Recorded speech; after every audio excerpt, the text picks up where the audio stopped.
Abra sua Bíblia no livro do Gênesis, capítulo de número 2, a partir do versículo 4, deixe sua Bíblia aberta. Hoje à noite eu quero convidar você a visitar comigo o paraíso.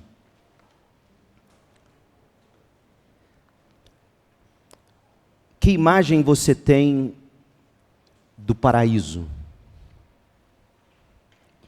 A de um mundo perfeito? Qual é a imagem do paraíso na sua mente? Um lugar sem dor, sem sofrimento, um lugar onde as pessoas não se separam mais, um lugar onde não tem mais morte. O paraíso é um lugar onde a paz e o amor são frondosos. O paraíso para você é o lugar onde ninguém precisa trabalhar. Todo mundo tem com fartura de delícias e abundância de prazeres. O paraíso é um lugar sem injustiças. O que mais? Como você imagina o paraíso? No fundo, todo mundo tem alguma ideia de paraíso. O paraíso tem sido objeto das esperanças e dos sonhos de cada geração. Até os revolucionários políticos têm suas ideias de paraíso e miram nessas ideias para o bem ou para o mal e correm atrás desse paraíso na terra. E por que é assim? Você já pensou sobre isso? Por que todo mundo deseja o paraíso? No íntimo de cada pessoa que já experimentou a dor, a injustiça ou a morte de alguém querido, lá no íntimo há o anseio sentido por algum dia, quando e algum lugar onde nada faltará. Existe em cada ser humano a sede por um tempo quando a cura chegará. E finalmente haverá a reunião de todos quantos amamos. Não tem como negar, gente, esse tipo de desejo está arraigado na essência do que significa ser humano.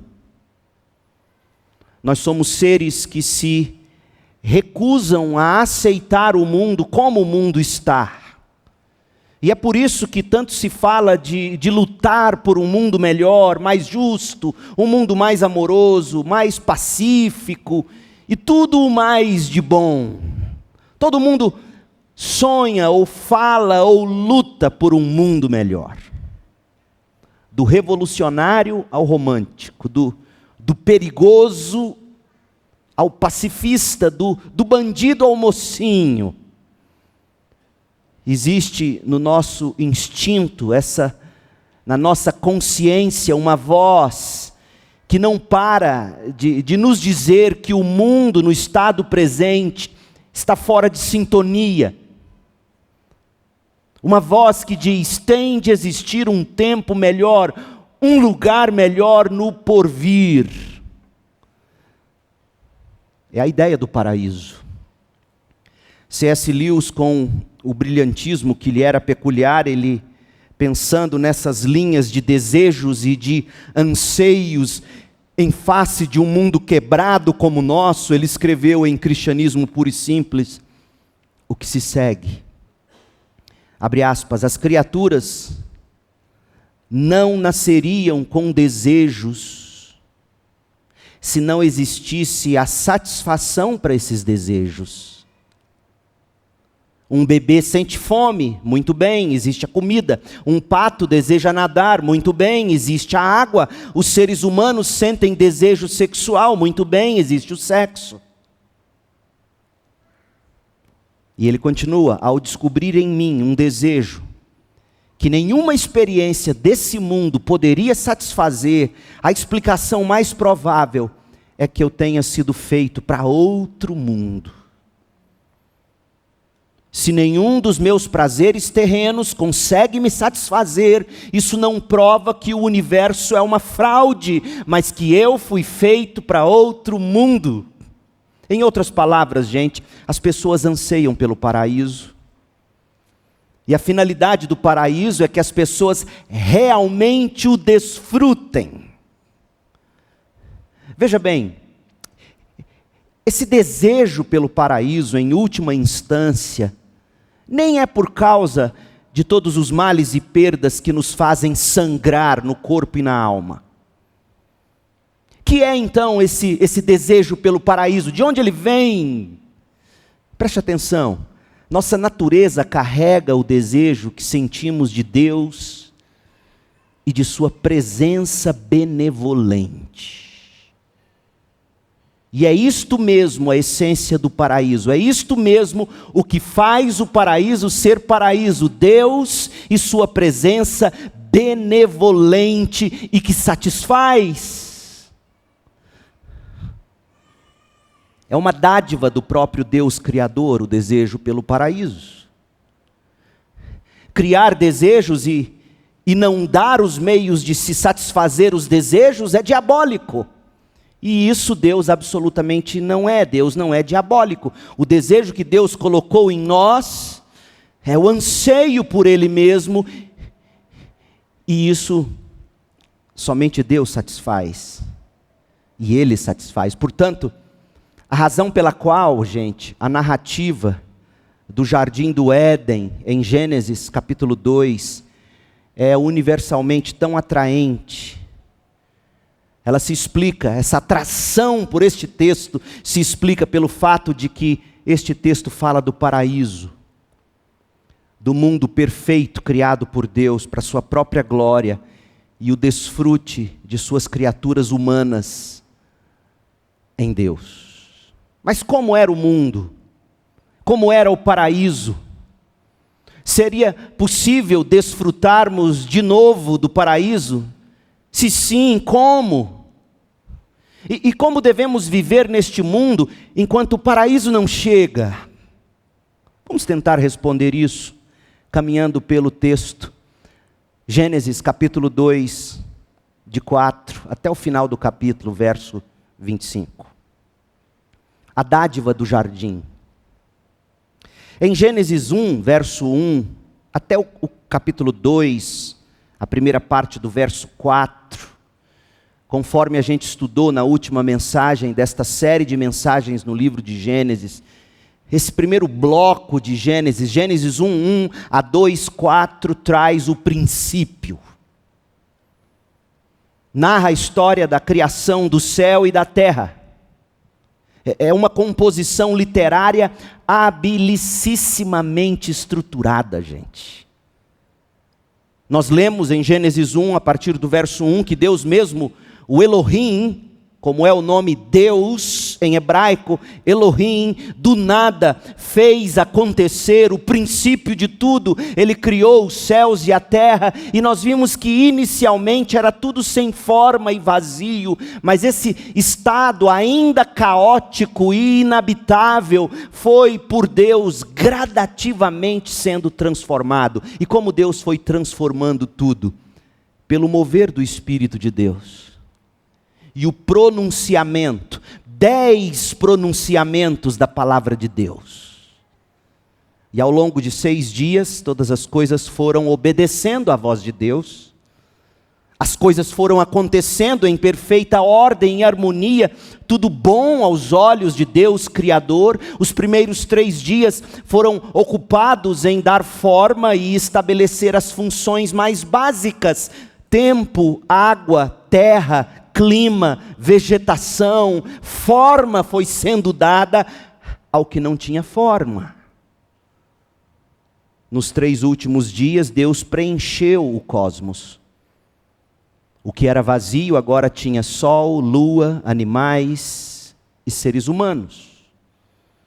E ao final de tudo, tendo dado forma ao que inicialmente era sem forma, tendo preenchido o que estava vazio no início, Deus viu que tudo tinha ficado muito bom. Veja, o foco de Gênesis 1:1 até o 2, verso 4, a ideia central desse texto, nós vimos, é revelar que pela ação poderosa de sua palavra pronunciada e o agir silencioso e gerador de vida do seu Espírito, Deus, o Rei do Universo, do nada criou a terra como seu reino e os seres humanos como seus regentes, e tudo de uma forma muito boa, perfeita.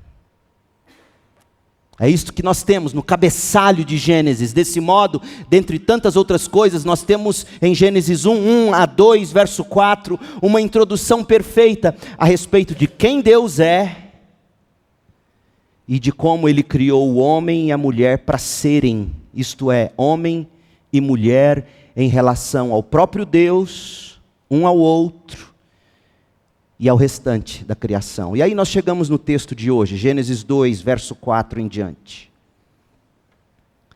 Alguns comentaristas, alguns estudiosos da Bíblia vão chamar este trecho de relato segundo da criação.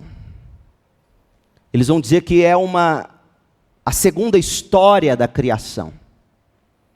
Mas longe de ser um segundo relato da criação, o que nós temos em Gênesis 2, de 4 a 25, na verdade, é o complemento do relato da criação de Gênesis 1:1 até o 2:4. Não é um relato concorrente, é um relato complementar, Gênesis 2.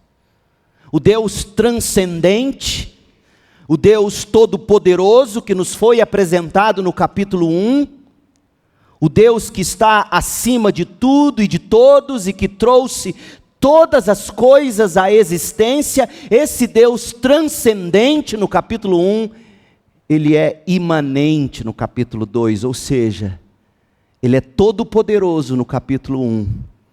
E Ele é todo presente no capítulo 2, Ele se envolve amorosamente com todas as coisas que Ele criou, e a semelhança do oleiro, Ele forma o homem ao moldar o barro, e sopra o fôlego de vida dentro do corpo ainda sem vida, como jardineiro, Deus planta um jardim para ser cuidado pelo homem, e como o cientista, Ele constrói a mulher a partir da costela e da carne do homem. Ele é transcendente em Gênesis 1, ele é imanente em Gênesis 2. Em Gênesis 2 nós vemos os seres humanos governando a terra na condição de vice-regentes de Deus Criador. Desse modo, a primeira parte da narrativa da criação, Gênesis 1, começa com o caos, Gênesis 1, 2.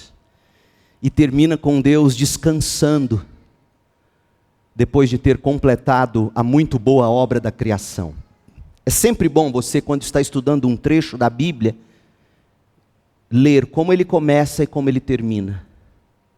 Gênesis 1 diz que Deus no princípio criou os céus e a terra. Nesse início as coisas eram meio sem forma e vazia.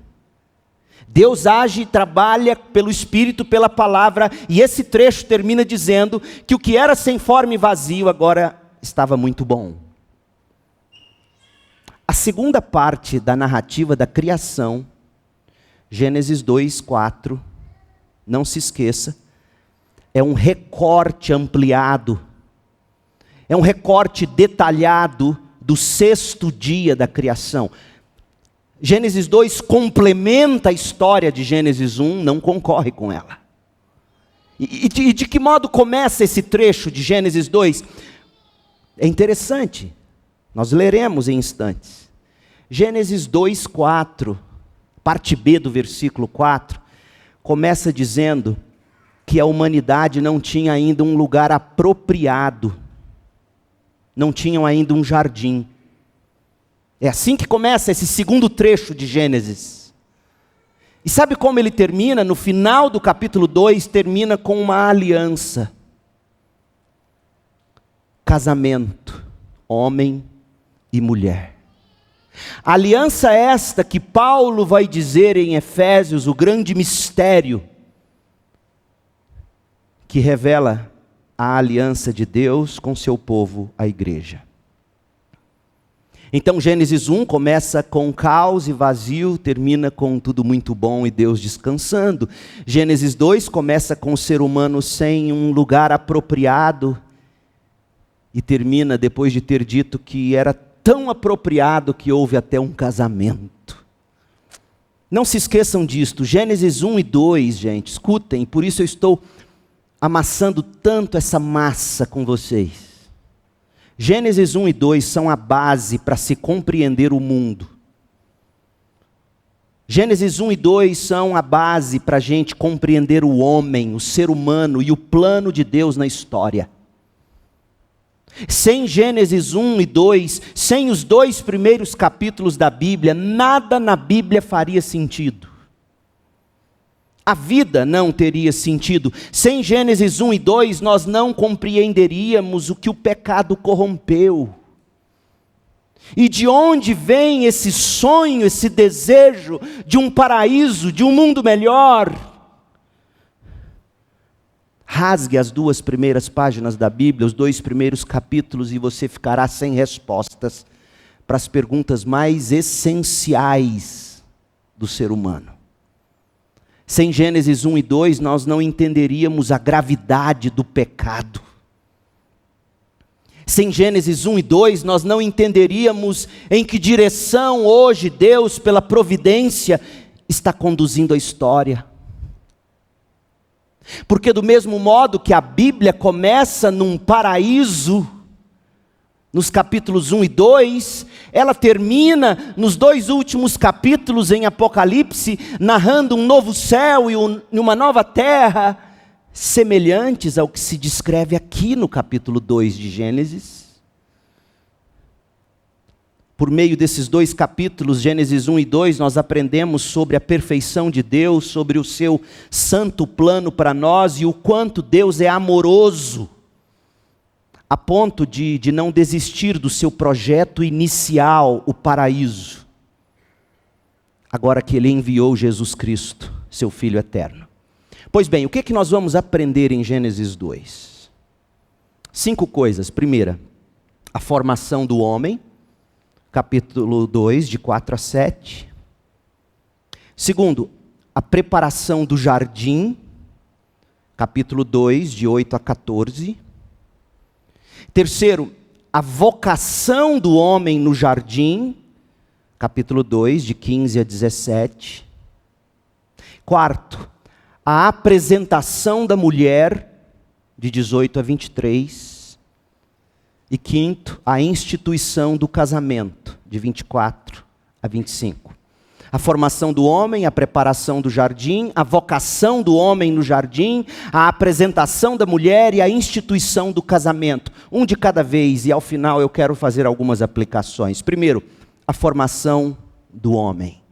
Moisés ele vai resumir as condições do jardim antes da criação do homem, e assim Moisés vai revelar tanto o papel do homem como vice-regente da criação divina, como também deixará claro Moisés que o ser humano, escute, o ser humano é indispensável para que a criação não fique sem forma e vazia. Eu não sei se você já tinha notado isso. Gênesis 1, logo após o ato de criação, surge um conflito. A terra era sem forma e vazia. Neste complemento da criação, Gênesis 2:4, há um conflito. Que conflito é esse? Verso 4, leia comigo. Parte B. Quando o Senhor Deus criou a terra e os céus, nenhuma planta silvestre, nem grãos haviam brotado na terra. Por quê? Porque o Senhor Deus ainda não tinha mandado chuva para regar a terra, e ouça, e não havia quem a cultivasse. Sem chuva e sem jardineiro, não tem jardim. Como é que Deus vai resolver esse conflito? Verso 6. Do solo essa palavrinha do início do verso 6 na NVT, mas é um contraponto dizendo, olha como Deus vai resolver esse conflito inicial, sem planta, sem grãos. Planta é uma coisa, grãos é a comida, o trigo, a cevada. Como é que Deus vai resolver esse conflito? Não tem planta, não tem grão, não tem comida, não tem beleza, logo não tem como ter gente, a gente tem que comer. Não tinha chuva, por isso que não tinha planta nem comida, e não tinha jardineiro, não tinha quem cultivasse a terra. Mas do solo brotava água que regava toda a terra. Lençóis freáticos, de tão abundantes que mantinham a terra úmida no ponto certo para a plantação. Mas continua um problema. Cadê o jardineiro? Verso 7. Então, o Senhor Deus formou o homem do pó da terra. O verbo formar, ele é usado noutros textos do Antigo Testamento, por exemplo, lá em Jeremias 18, quando fala do oleiro formando o barro com as próprias mãos, é um trabalho de artesão. O verbo criar foi usado para as outras coisas. Do nada Deus criou. O homem Deus formou a partir de uma matéria já existente. Terra, barro. Mas Deus soprou o fôlego da vida em suas narinas e o homem se tornou ser vivo. Oh, meu povo, quanta coisa nós temos nesse texto. Primeira coisa que você tem que notar é o nome composto de Deus, Senhor Deus. Gênesis 1:1 diz, no princípio, quem criou os céus e a terra? Deus. Gênesis 2:4 diz que o Senhor Deus. Por que esse nome composto? E outra coisa interessante, no princípio, Gênesis 1:1, Deus criou o céu e a terra. Gênesis 2:4, o Senhor Deus criou a terra e o céu. É invertido. Não tem nada de demais, senão a ênfase que será dada. Deus criou o cosmos e a terra, Gênesis 1. Gênesis 2, Deus vai mostrar como Ele criou a terra e o céu. Mas o nome de Deus é composto. Deus, Elohim, é o nome majestoso de Deus, apropriado para o Criador. Ideia de poder, de soberania. Mas interessante que Moisés, já em Gênesis 2, liga esse nome de Deus Criador do universo com o Deus da aliança com Abraão. Moisés está fazendo coisas muito, muito claras aqui. Primeira delas, ele está dizendo que o relato da criação é tão real quanto o relato da história dos patriarcas. Porque o mesmo Deus que faz aliança com Abraão é o Deus que criou a terra e os céus. Moisés está dizendo, a narrativa da criação não é para ser lida como se fosse uma poesia ou uma parábola, é uma história, é um fato. Ainda que não com todas as informações detalhadas que talvez desejaríamos ter. Mas Moisés está fazendo mais do que isso, ele está dizendo, o Deus de Abraão, da descendência de quem virá o Messias, e hoje sabemos, Jesus Cristo, o Deus de Abraão, Yahvé, é o mesmo Deus que criou os céus e a terra. Portanto, o Deus de Abraão não é uma divindade particular de um determinado povo. O Deus de Abraão é o Deus de todos os povos. E Moisés vai nos mostrar, de fato, de onde veio todos os povos. Nós vamos chegar lá em Gênesis 10, Gênesis 11. A primeira coisa que você tem que notar é esse Deus da aliança. Por exemplo, Gênesis 12, verso 1. O Senhor tinha dito a Abraão. É o mesmo nome. Todas as vezes que você lê na sua Bíblia a palavra Senhor com todas as letras em maiúsculo, você está lendo Yahvé, o nome de Deus. É o nome da aliança, o nome pessoal de Deus. O Deus que criou os céus, Elohim que criou os céus e a terra, tem um nome, Yahvé. É o mesmo Senhor que chamou Abraão, e no capítulo 15 de Gênesis, diz: eu sou o Senhor que o tirei de Ur dos caldeus, para lhe dar esta terra como posse. É o Deus que faz aliança com Abraão. E no capítulo 3 de Êxodo, é o Deus que faz aliança com Moisés. Pois bem, quando Moisés, em Gênesis 2:4, coloca de forma composta o nome do Criador, quando Moisés escreve assim: quando o Senhor Deus criou a terra e os céus, essa combinação é para deixar bem claro que nós não estamos lidando com uma divindade tribal. Estamos lidando com o Deus Criador, portanto, Deus de todos os povos. E esse Deus é um Deus que fez aliança com o povo. Essa é a primeira observação que você tem que fazer. A segunda é que o homem foi colocado na terra para cultivar a terra. Não tinha como o jardim ser jardim sem a presença de alguém que cuidasse do jardim. E Moisés está deixando isso muito claro para a gente. E Moisés está dizendo para a gente que já existia trabalho no jardim. O trabalho no início, o trabalho no paraíso não era enfadonho. Muito pelo contrário, era prazeroso. O mesmo tipo de trabalho de Deus, que na medida em que foi criando todas as coisas, foi vendo que tudo era bom, muito bom. Já havia trabalho e haverá trabalho no céu. Se você acha que no céu você vai viver de INSS, você está enganado. É só você ler Isaías 65, por exemplo. Só que o tipo de trabalho onde não há pecado é absolutamente diferente do trabalho onde há o pecado. O trabalho dignifica, o trabalho, de fato, é uma das coisas que nos faz ser parecidos com Deus. Trabalho.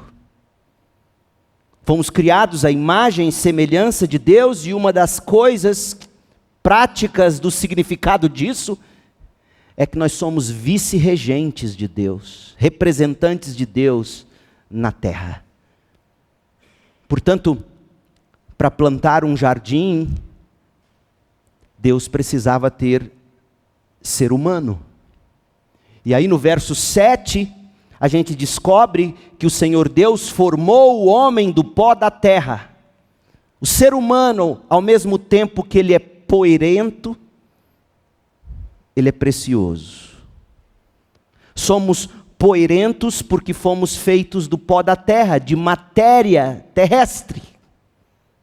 Deus está dizendo com isso, Moisés está nos mostrando, diferentemente das demais mitologias antigas, que contavam da criação, diferentemente de mitologias e filosofias gregas e contemporâneas, que vão chamar a matéria de algo ruim, de algo mal.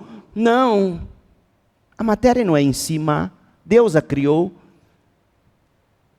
E dessa matéria que Deus criou, Deus com suas próprias mãos, formou o homem. É a maneira de Deus nos fazer lembrar que nós somos finitos, limitados. A terra é a nossa maternidade, é o nosso berço, o pó da terra. O pó da terra é a nossa morada, por enquanto. E o pó da terra será a nossa sepultura. Agora, nós não somos apenas poeirentos, diferentemente de todos os outros animais, nós temos o sopro do próprio Deus em nós. Verso 7 de Gênesis 2, soprou o fôlego da vida em suas narinas, e o homem se tornou ser vivo. Paulo não se conteve. Paulo, quando escreve 1 Coríntios 15, falando da nossa esperança, ele diz que toda a raça humana está representada em Adão, porque Adão vem do hebraico Adam, que significa humanidade. Adam se deriva de um vocábulo Adamá, chão, terra.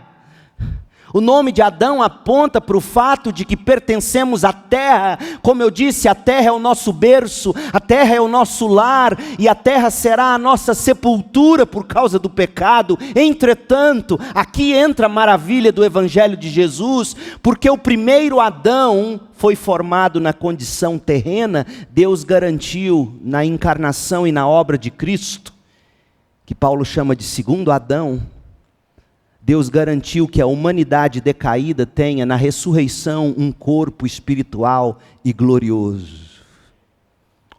Olha o que Paulo faz com Gênesis 2:7. Paulo já sabe do capítulo 3, que nós vamos estudar, Deus permitindo adiante. Paulo sabe que o pecado vai matar o ser humano. Paulo conhece a história da redenção e 1 Coríntios 15, verso 42, olha como ele pinta Gênesis 2:7, tendo o Evangelho como lente. 1 Coríntios 15, 42, o mesmo acontece com a ressurreição dos mortos. Quando morremos, o corpo terreno é plantado no solo, ou volta ao pó. Mas ressuscitará para viver para sempre. Nosso corpo é enterrado em desonra, mas ressuscitará em glória. É enterrado em fraqueza, mas ressuscitará em força. É enterrado como corpo humano natural, mas ressuscitará como corpo espiritual, pois assim como há corpos naturais, também há corpos espirituais. Verso 45. As Escrituras nos dizem onde, Paulo? Em Gênesis 2:7. As Escrituras nos dizem, o primeiro homem, Adão, se tornou ser vivo. Mas o último Adão é espírito que dá vida, Jesus.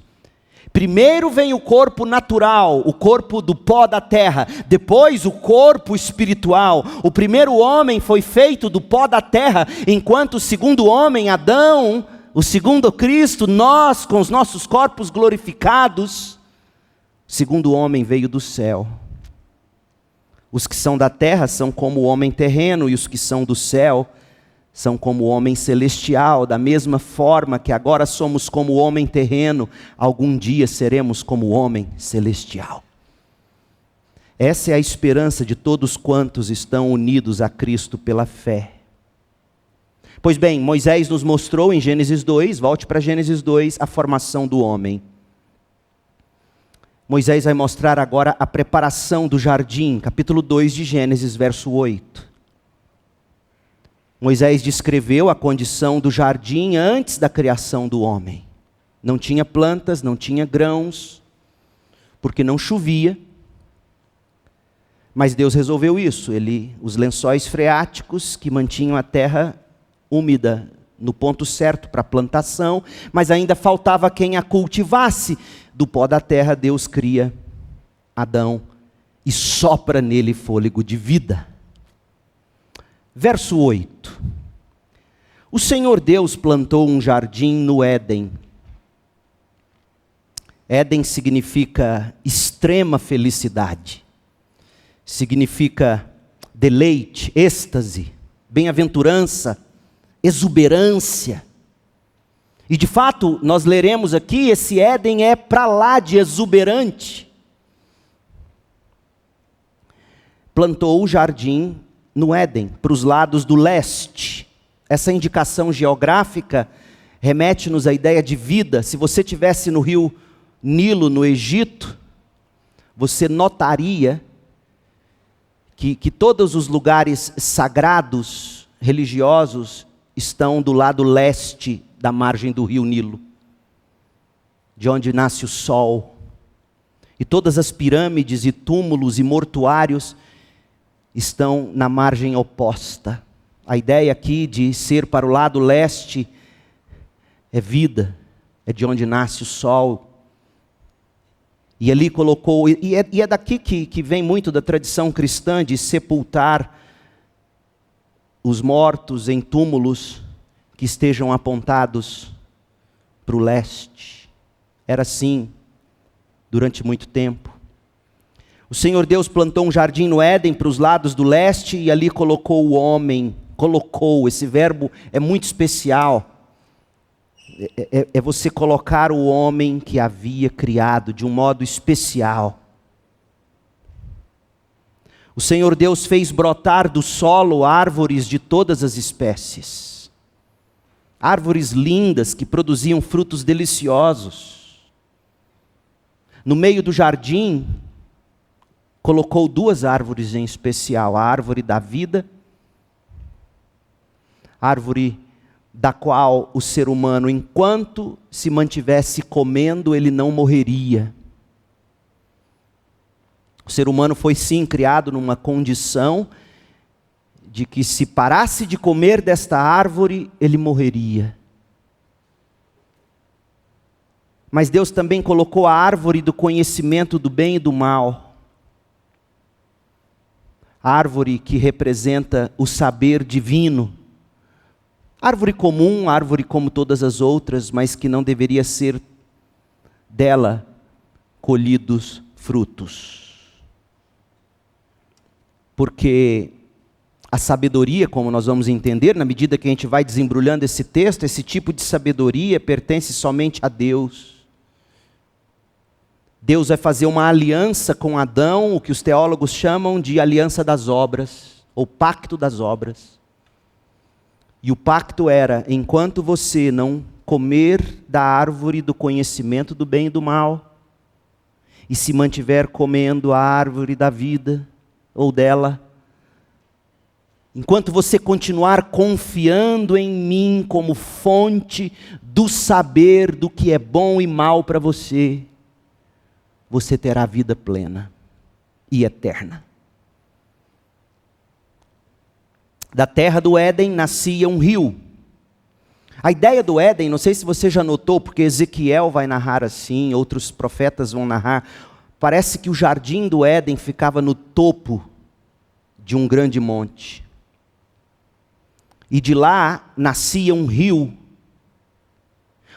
que não apenas regava e fornecia água para o jardim, mas dele 4 outros rios se derivavam, e esses 4 outros rios regavam a terra. Da terra do Éden nascia um rio que regava o jardim. Nesse modo, o jardim é como se fosse um canal para abençoar o restante da terra. E depois esse rio se dividia em 4 braços. O primeiro braço, chamado Pison, rodeava toda a terra de Havilá, onde existe ouro. Era uma terra rica. O ouro dessa terra é de grande pureza. Lá também há resina aromática e pedra de ônix. Riquezas, deleites, coisas aprazíveis, cheirosas.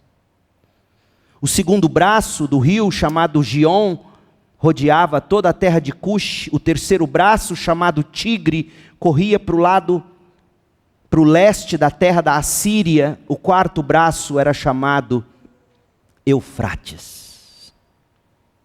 Deus preparou um jardim. Jardim é um lugar cercado, você já tem noção disso. Eu me lembro do jardim da vovó Frauzina, ali na rua 244, número 23, no setor Coimbra. Hoje o terreno é parte do estacionamento do Pátio Coimbra, onde tem aquele imenso prédio. E eu cresci vendo o jardim dela, atentado que eu era, eu adorava despetelar as rosas. E como ela ficava furiosa, porque aquele jardim era lindo. Rosas vermelhas, rosas rosas, rosas brancas. E por incrível que pareça, eu ainda lembro do cheiro. Era muito bem cuidado e protegido. Este foi o lugar que Deus preparou para o ser humano, uma terra fértil, uma terra bela, uma terra frondosa, uma terra protegida. Uma terra que tinha vida. E essa imagem, ela é tão forte para o imaginário bíblico que o Salmo 46:4 vai falar da cidade do nosso Deus, dizendo que nela há um rio e seus canais alegram a cidade de nosso Deus, o santo lugar do Altíssimo. E você já descobre também que de algum modo esse jardim também era um templo. Era um templo porque nesse jardim, de acordo com Gênesis 3:8, Deus se encontrava com Adão e Eva diariamente. E se você for ler as descrições de algumas imagens que estavam nas paredes de madeira do templo de Jerusalém, você vai descobrir que havia desenhos nas paredes do templo, desenhos que remetiam ao jardim do Éden. É um jardim e ao mesmo tempo um templo. A árvore da vida continuaria dando vida, tanto que quando o homem peca, Deus expulsa ele do jardim, como leremos, coloca querubins guardando o Éden, dizendo para que o homem não coma e não viva eternamente em estado de rebeldia. Portanto, a expulsão do jardim, como veremos noutra mensagem, depois do pecado, nada mais foi do que graça divina, para que não vivessem eternamente nesse estado de rebelião. Deus prepara esse jardim, Deus coloca a árvore do conhecimento do bem e do mal, lembrando-os de que esse tipo de conhecimento é de Deus e não para eles mesmos acharem dentro deles mesmos. A formação do homem, a preparação do jardim, em terceiro lugar, a vocação do homem no jardim. Olha o verso 15. Adão foi colocado no jardim para cumprir uma vocação divina, como representante maior de Deus na terra, muito mais do que apenas um jardineiro. Preste atenção, porque a linguagem que se vai usar para descrever o que Adão deveria fazer no jardim, adivinha, são substantivos e verbos que serão usados mais adiante para descrever a função de sacerdotes e de levitas no templo. O trabalho do homem era tido como um trabalho sacerdotal, um ato de culto a Deus. Gênesis 2:15. O Senhor Deus colocou o homem no jardim do Éden para cultivá-lo, para cuidar dele. Da mesma forma que sacerdotes e levitas cuidavam das coisas do templo, do tabernáculo. Cultivar, guardar, cuidar, manter, e tomar conta dele, e trabalhar, servir, prestar culto. Esses dois verbos são de natureza cultica, religiosa, e é assim que Deus sempre esperou que você enxergasse o seu trabalho como uma atividade de adoração a Deus. O Senhor Deus colocou o homem no jardim do Éden para cultivar o jardim, para tomar conta do jardim. E a primeira palavra que sai da boca de Deus para o ser humano é um mandamento. É Deus dizendo que mesmo antes do pecado, o ser humano era dependente de revelação, de direção, de mandamentos. Engana-se quem pensa que mandamentos, ordens, são coisas que vieram por causa do pecado. Muito pelo contrário, mandamentos e ordens existem porque nós somos feitos do pó da terra. Nós carecemos de direção, da direção divina. Deus vai dizer o que é bom e mal para nós. E aí Deus vira para Adão no verso 16 e diz: mas o Senhor lhe deu ordem dizendo: coma à vontade dos frutos de todas as árvores do jardim, exceto da árvore do conhecimento do bem e do mal. Se você comer desse fruto, com certeza morrerá. Nasce aqui o pacto das obras, a aliança de Deus com Adão. A vocação do homem no jardim. O que há de mais importante neste trecho? Primeiro, o trabalho é algo que faz parte do que significa ser criado à imagem e semelhança de Deus. Quem não trabalha simplesmente porque não quer trabalhar, de algum modo, sim, está fazendo adormecer algo que Deus nos deu para fazer, de um modo que reflita a imagem e semelhança dele. Agora, sim, você se aposenta de um determinado trabalho, mas você não para de tudo de fazer alguma coisa, com seus próprios braços, com o suor do seu próprio rosto, de um modo que glorifique a Deus e abençoe o próximo. Deus deu ordens, Deus deu mandamentos, o ser humano, o paraíso era um lugar onde sim, tinha ordens no paraíso, tinha regras.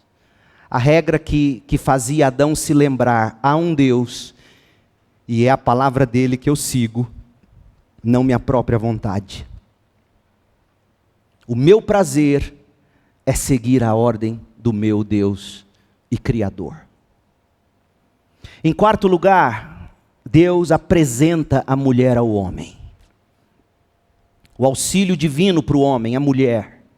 Verso 18. O Senhor Deus disse: não é bom que o homem esteja sozinho. Eu farei alguém que o ajude e o complete, alguém que esteja face a face com ele, de igual para igual com ele, em termos de valor, dignidade e tudo mais. Não dá para o homem cultivar o jardim sem uma ajudadora, sem uma auxiliadora idônea. Não dá para o homem refletir a imagem e semelhança de Deus sem alguém. Então, Deus mesmo. Outra coisa interessante, não é Adão que dá conta do fato de que eu estou sozinho, eu não tenho ninguém. Não é Adão. É Deus. É Deus. Pela primeira vez, você vai ler aqui, pela primeira vez Deus diz algo do tipo: não é bom.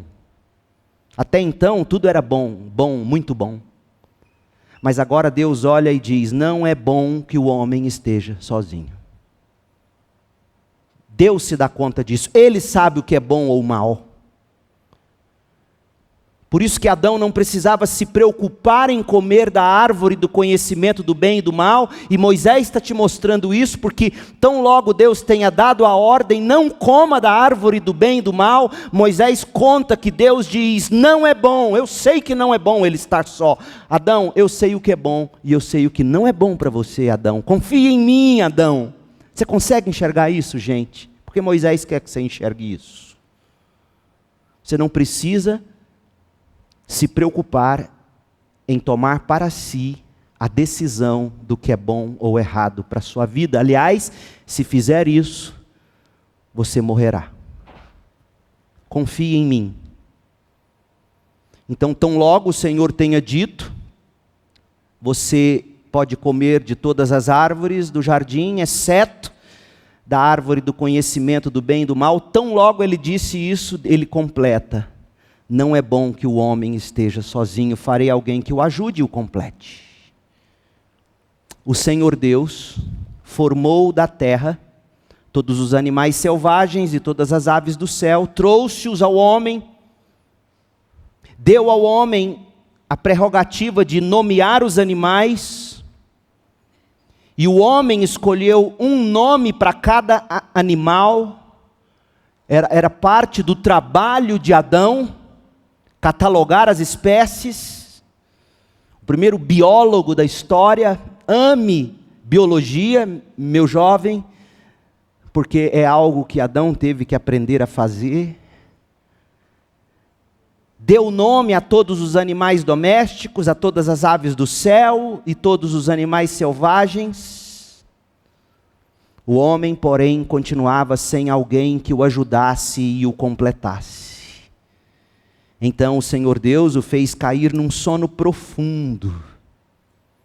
É linda essa imagem, porque sono no Antigo Testamento está ligado a descansar em Deus. Deus mesmo fez Adão cair num sono profundo para ensinar que Ele trabalha para aqueles que nele confiam. Adão, não coma do fruto do conhecimento do bem e do mal. Confie em mim. Durma e você verá o que eu vou fazer. É muito lindo isso. Não adianta dormir tarde, acordar cedo, não adianta você fazer hora extra, vai dizer o salmista no Salmo 127, porque Deus dá aos seus enquanto eles dormem. Então o Senhor Deus o fez cair num sono profundo, enquanto o homem dormia, sem nenhuma dor. Deus tirou dele uma das costelas e fechou o espaço que ela ocupava com carne. Dessa costela o Senhor Deus fez uma mulher e a trouxe ao homem. E aí nasce a primeira moda sertaneja. Finalmente, exclamou o homem, este é osso dos meus ossos, carne da minha carne, será chamada mulher porque foi tirada do homem. A primeira poesia dos lábios de um homem. É impressionante. Eu amo os relatos que os puritanos sempre deram a esta iniciativa de Deus de tirar a mulher da costela e da carne do lado de Adão. Olha o que John Gill, o maior de todos os teólogos batistas, sem dúvida, John Gill, um dos pastores que antecederam Spurgeon, John Gill, que comentou todos os livros da Bíblia, olha o que ele escreve sobre este fato de Deus ter criado a mulher da costela. É comumente observado e com bastante pertinência que a mulher não foi feita da parte superior do homem para que ela não possa ser concebida como estando acima do homem e tenha poder sobre o homem. Também não foi feita de qualquer parte inferior como se estivesse abaixo do homem e pudesse ser pisada pelo homem. A mulher foi feita do lado do homem e de uma de suas costelas, para que ela pudesse parecer igual a ele. E foi feita de uma parte próxima ao seu coração e debaixo de seu braço, para mostrar que ela deveria ser carinhosamente amada por ele e estar sempre debaixo de seus cuidados e proteção. Que coisa linda! A formação do homem, a preparação do jardim, a vocação do homem, a apresentação da mulher, o verbo que Deus usa, ou Moisés usa para descrever que a mulher foi formada, de fato não significa formar, significa construir, edificar. Há o verbo para criar, há o verbo para formar e há o verbo para construir ou edificar. Deus, literalmente falando, edificou uma mulher para Adão. Que coisa linda. Deus construiu uma mulher para Adão. Essa é a dignidade, esse é o valor que a Bíblia dá à mulher. Em quinto e último lugar, a instituição do casamento, e você não pode deixar de perceber que tudo na criação aponta para este ápice. Tanto que o verso 24 diz assim: por isso, ligando não apenas o verso 24 aos versículos anteriores que descreveram o fato de que a mulher foi construída para o homem, mas ligando a tudo que veio antes, a criação aponta para essa aliança que Paulo vai chamar em Efésios de o grande mistério de Deus. O casamento foi construído para ser o símbolo, o selo, a imagem, a fotografia da aliança de Deus com seu povo. Não é à toa, como já disse repetidas vezes deste púlpito, que as pessoas têm buscado destruir a imagem do casamento, ou redefinir, ou redesenhá-lo, porque em destruindo o casamento, tal como a Bíblia o concebeu, as pessoas destroem a imagem que Deus mesmo edificou para revelar o amor de Cristo pela igreja. Verso 24 de Gênesis 2, por isso o homem deixa pai e mãe, se une à sua mulher, e os dois se tornam um só. E a coisa mais linda, o homem e a mulher estavam nus, mas não sentiam vergonha. Esses versículos apresentam o casamento como Deus concebeu o casamento.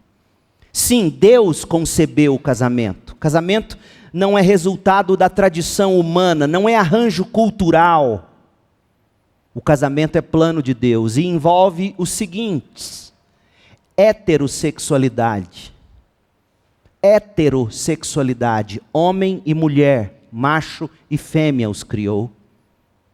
Envolve exclusividade, um homem e uma mulher, que deixam pai e mãe bem fora dessa relação. Mãe e pai, quando casam filhos, deixam os filhos viverem a vida deles. Meu filho, minha filha, se vire agora. É sério isso, papai e mamãe. É muito sério isso. Morar longe o bastante para não chegar de chinela e botar os pés sobre o sofá. E também não chegar de mala e ficar 3 meses.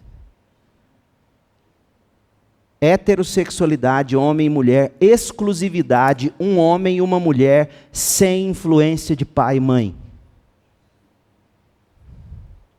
Terceiro lugar, fidelidade, se une à sua mulher. Isso é aliança. E intimidade. Intimidade prazerosa, os dois se tornam um só, estavam nus, mas não sentiam vergonha. A ideia original de Deus para o casamento fornece a base para as leis contra o adultério, serve de modelo para o casamento na igreja, que conforme Jesus vai dizer em Mateus 19, é para ser perene. Divórcio e recasamento é coisa muito séria nas Escrituras. O divórcio só é permitido na Bíblia por causa da dureza do nosso coração. Há de se levar essas coisas em conta sempre.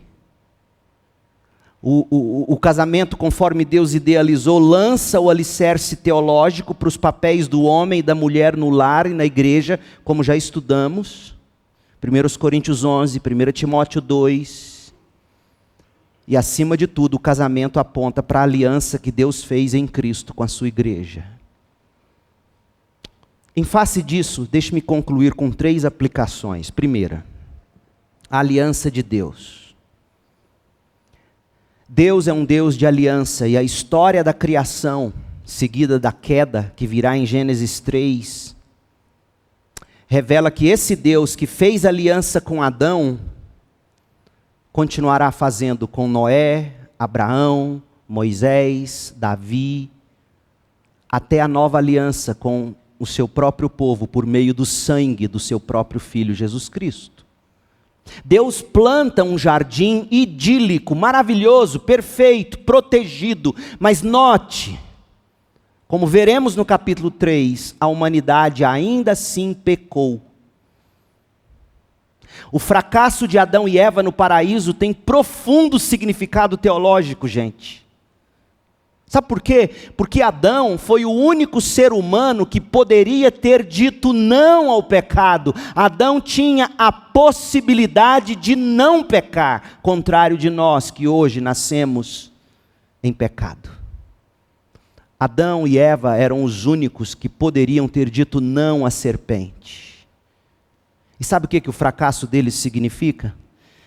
Deixa implícito que a humanidade, quando não tem a capacitação espiritual proveniente de Deus, jamais estará à altura do poder do diabo e, portanto, não conseguirá guardar a aliança com Deus.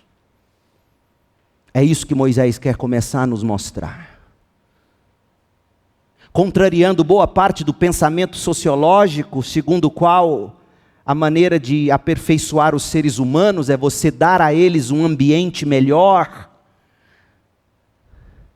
Gênesis 2 e 3 nos revelam que, ao passar por uma prova, por um teste, até o melhor dos seres humanos se rebela, ainda que esteja num ambiente perfeito, como o caso de Adão e Eva. O que te faz pensar que você pode confiar de olhos fechados? Não é no seu filho, não é no seu cônjuge, mas em si mesmo. O que te faz achar que você pode confiar em si mesmo?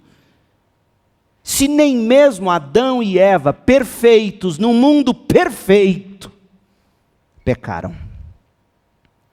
Esse entendimento teológico é visto logo no início de Gênesis, e cada uma das alianças que Deus vai fazer subsequentemente, aliança com Noé, aliança com Abraão, aliança com Moisés, aliança com Davi, essas alianças têm de ser lidas com esse pressuposto: sem a ajuda de Deus, a fidelidade humana é impossível.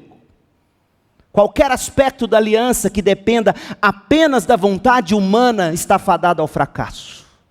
Porque o raciocínio é simples: se Adão fracassou no ambiente perfeito, jardim, paraíso, templo, e eles não tinham culpa herdada, nem natureza decaída, e ainda assim pecaram, como poderá Israel, o povo de Deus, você e eu, guardarmos a lei do Senhor, sendo nós depravados? Nós precisaremos de uma nova aliança. Não será a aliança com Adão, porque ele fracassou. Não será a aliança com Noé, porque ele também vai fracassar. Abraão e seus descendentes, Moisés, Davi, todos fracassarão, como nós fracassamos. Só será possível pela aliança no sangue de Cristo. Porque, como os profetas vão dizer, o sangue de Jesus compra para nós não apenas o perdão, compra para nós não apenas a justiça de Cristo, já que ele conseguiu viver sem pecar. O segundo Adão não pecou como o primeiro pecou. Mas o sangue de Cristo compra para nós o Espírito, que crava a lei de Deus no nosso coração, que nos constrange, que nos transforma gradativamente a imagem de Jesus. O paraíso perfeito é para mostrar para você e para mim que, ainda que vivêssemos num lugar perfeito, sem problemas, não passaríamos no teste de fidelidade. É preciso um segundo Adão, é preciso Jesus. A segunda lição tem a ver com a restauração do paraíso. Porque Deus não quebra a sua aliança. Isso significa que pela fé em Cristo você pode estar na presença de Deus. Lembra do ladrão ao lado de Cristo? Lembra-te de mim quando entrares no teu reino. E Jesus responde: hoje mesmo estarás comigo no paraíso. Por que ele usa a palavra paraíso? Hoje mesmo estarás comigo naquela condição inicial antes do pecado. Naquele local onde Deus, face a face, caminhava com Adão e Eva. Na viração do dia. Esse texto fala da necessidade de querermos estar de volta no paraíso, que é o lugar ideal e o início de tudo, o lugar que Deus planejou para nós.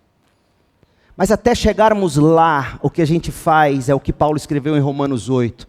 Nós gememos, aguardando a manifestação dos filhos de Deus, e nós batalhamos pela redenção e a restauração desse mundo, pregando o Evangelho, modelando o Evangelho, servindo e trabalhando com as nossas próprias mãos, exercendo a nossa vocação de trabalhar e de servir para a glória de Deus. Somos chamados para cultivar o jardim. Somos chamados para viver na cidade, abençoando a cidade, como foram chamados o povo de Israel, lá no exílio da Babilônia. Segundo Jeremias nos conta, Deus chama esse povo para morar numa terra que não era deles. E diz, continuem trabalhando, casem-se, procriem e abençoem a cidade. Não é a terra de vocês, não é o lugar eterno de vocês, mas enquanto o paraíso não é restaurado, vocês trabalham e lutam para abençoar a cidade onde Deus plantou vocês. Esse é o mandamento bíblico. E a última coisa, o desejo de estar no paraíso. Até chegarmos ao paraíso, ou até o paraíso vir a nós, como a Bíblia diz que o novo céu e a nova terra virão da parte de Deus, do céu. Sabe o que cabe a nós, além de, primeiro, agarrarmos-nos à nova aliança no sangue de Jesus? Você precisa agarrar-se a isto. Abraçar a Cristo como o seu substituto. Suplicar pelo Espírito de Cristo, que ajude você a amar a lei de Deus e a cumpri-la. Além disso, da nova aliança em Cristo, você precisa batalhar pela restauração do paraíso na terra, enquanto fôlego de vida você tiver. Trabalhar pelo bem da sua cidade, pelo bem do próximo. Mas em último lugar, mantendo o seu desejo no que está por vir. C.S. Lewis é clássico nisso, quando ele fala sobre a maneira como nós devemos usar as coisas boas que Deus nos dá nesta terra, para a gente viver desejando o paraíso por vir. Ele diz, provavelmente os prazeres terrenos nunca tivessem tido a intenção de satisfazer estes prazeres, mas apenas de despertá-los para levar-nos à coisa certa. Nesse caso, tenho de cuidar, por um lado, para nunca desprezar ou ser ingrato pelas bênçãos terrenas. Eu não posso desprezar, já que eu sou do paraíso e vou para o paraíso, eu não posso ser ingrato e desprezar as bênçãos terrenas de um lado. Por outro lado, eu nunca posso tomá-las equivocadamente por algo mais do que elas são. E o que são as bênçãos terrenas? Meras cópias, ecos ou miragens do paraíso. Devo manter vivo em mim o desejo pela minha verdadeira pátria, que só encontrarei depois da morte. Nunca devo deixá-la coberta de neve ou de lado. Devo fazer com que o principal objetivo da minha vida seja avançar para esse outro país e ajudar outros a fazer o mesmo. É isso que a gente faz, crentes. A gente usa tudo de bom que Deus nos deu nesta terra, para nos fazer lembrar que o melhor está por vir, e nós só receberemos ao passar pela morte, ou Jesus voltar antes. Aprenda, pois, a usar os prazeres desta vida de modo a se lançar para o paraíso, a presença de Deus no novo céu e na nova terra. Em tudo isso, a aliança com Deus, a restauração do paraíso, o desejo de estar no paraíso só é possível com Cristo Jesus. E eu concluo com 2 Coríntios. Abra aí no capítulo 5 de 2 Coríntios. Olha como é que você pode desfrutar da nova aliança com Deus. Batalhar pela restauração do paraíso na terra. Desejando estar com Cristo. 2 Coríntios 5,17. Todo aquele que está em Cristo se tornou nova criação. A velha vida acabou e uma nova vida teve início. E tudo isso vem de Deus, aquele que nos trouxe de volta para si por meio de Cristo e nos encarregou de reconciliar outros com Ele.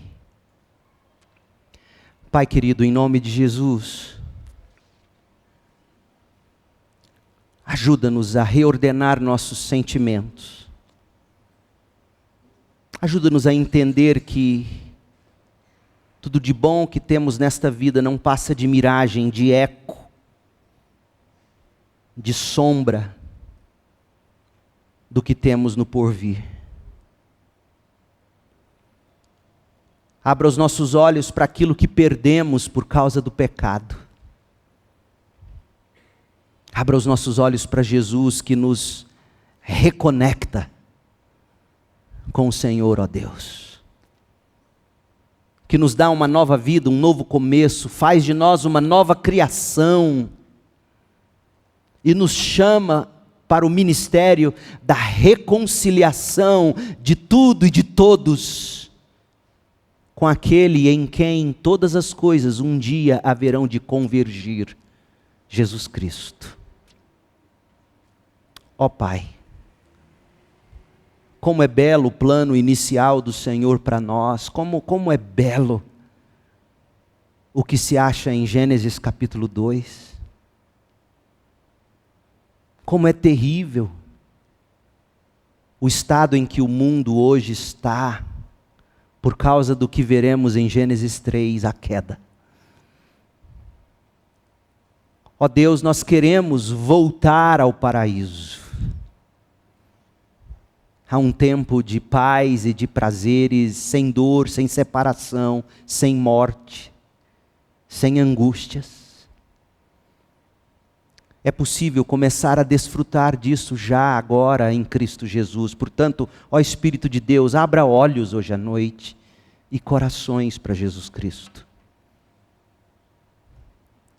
E dá-nos a consciência, faça-nos ver o que nos aguarda em Jesus, de modo a termos força e condição de dizer não para os apelos do pecado. Não. O que me aguarda em Cristo Jesus é infinitamente, indescritivelmente melhor. Olhos humanos nunca viram, ouvidos nunca ouviram a respeito do que tens, ó Deus, preparado para nós em Jesus Cristo. Nós oramos, pedindo que a graça do Senhor Jesus, o amor de Deus Pai, a consolação, a comunhão do Espírito, estejam sobre nós, o teu povo, hoje e para sempre. Amém.